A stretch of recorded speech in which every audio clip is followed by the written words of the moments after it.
ঈদে কিংবা ছেড়িতে যে কোনো টাইমে এই রেসিপিটা করে দেখবেন, অসাধারণ লাগবে। হে গেস, আসসালামু আলাইকুম। আমি মাকে আশা করি আপনারা সব ভালো আছেন, এমন আমিও ভালো আছি। আজকে আমি আপনাদের মাঝে আরেকটা রেসিপি নিয়ে হাজির হয়েছি। আজকে আমি আপনাদের সাথে শেয়ার করব দেশি আলু দিয়ে দেশি মুরগি। চলেন, প্রথমে হাঁড়িতে তেল গরম করে নিয়েছি, এবার দিয়ে দিলাম পেঁয়াজ কুচি।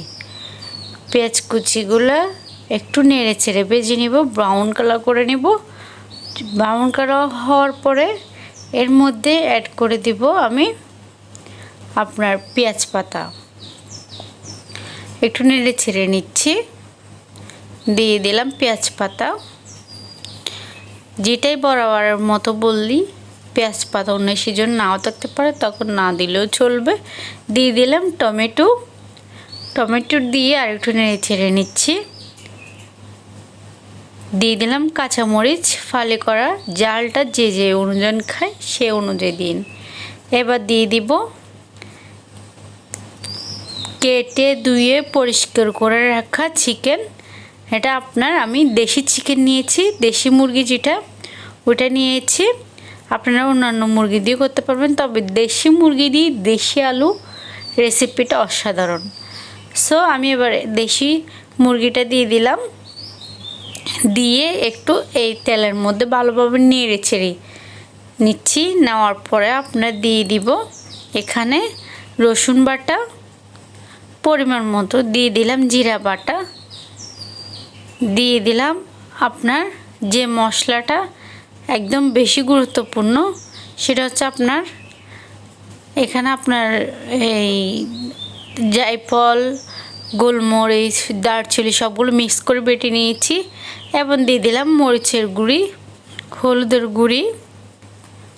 আপনারা বলতে পারেন আমি আদা কি দিই নাই, ওখানে রসুনের সাথে আদা ছিল, তাই জন্য ওইটা মিক্স করে দিয়ে দিয়েছি।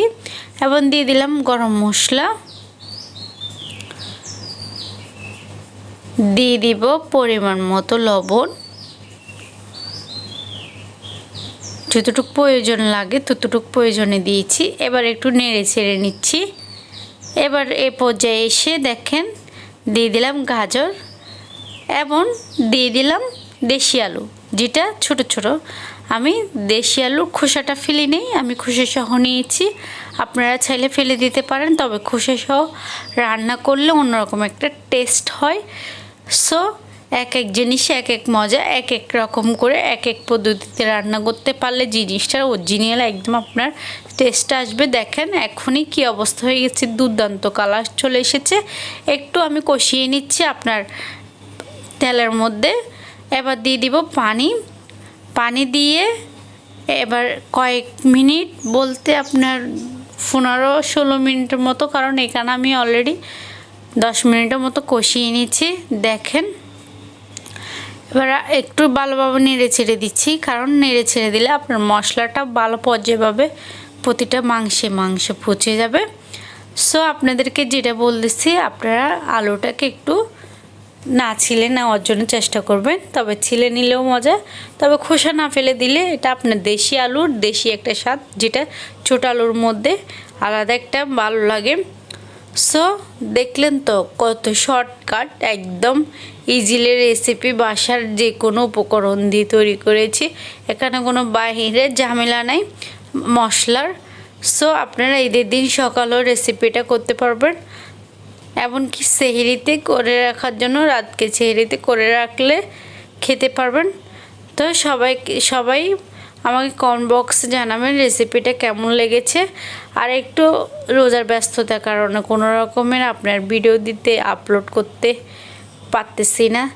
তো আমার রেসিপিটা কেমন লেগেছে, আপনাদের থেকে ভালো লেগে থাকলে লাইক কমেন্ট সাবস্ক্রাইব করে দিবেন, এবং ফেসবুক পেজ থেকে হলো ফলো করে দিবেন। আর রেসিপিটা কেমন লেগেছে দেখলেন তো, কত শর্টকাট ইজি একটা রেসিপি, মজাদার। আমি বলতে আমার আবার খেতে ইচ্ছে করতেছে, অনেক মজা হয়েছে রেসিপিটা। আপনারা বাসায় করে দেখবেন এই দেশি আলুটা দিয়ে দেশি চিকেন। সো সব ভালো থাকবেন, নেক্সট ভিডিওর জন্য ওয়েলকাম জানিয়ে আজকের মতন বিদায় হচ্ছে। সবাইকে মাহে রমজানের শুভেচ্ছা।